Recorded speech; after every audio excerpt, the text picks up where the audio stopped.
Babi dia ikut aku kat belakang ni. Ya Allah, kenapa? Kenapa aku tak boleh naik kuda tu?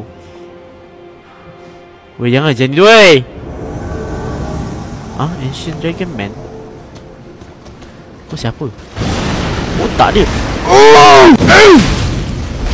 Kau tak sini.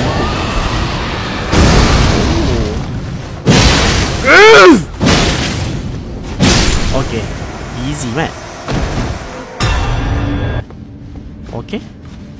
Lama dah kah live? Bau je. Bismillahirrahmanirrahim. Gelap, man. Ni kalau aku mati aku tak tahu lah ni. Aku hidup tu. Apa ni?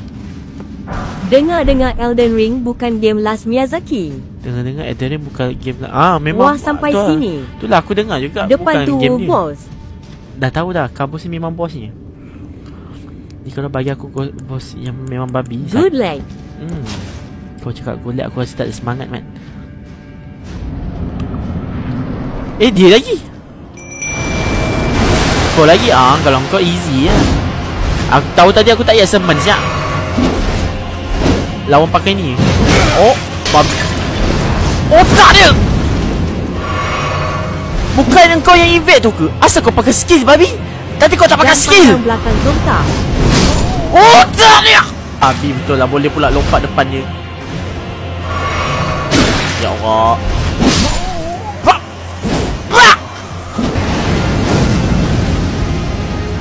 Dia main pusing-pusing. Dia bagi lagi. Nanti dia buka taijutsu.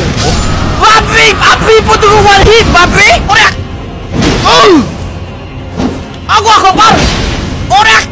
Hijau laku. Aku akbar! Orak! Ala dia X buka taijutsu. Babi dia spam sial. Aku akbar! Orak! Pagi tadi. Dia carry wing. Okey, dia bagi api. Dia nak aku. Allah! Akbar! Allah! Akbar! Yeah! Second try!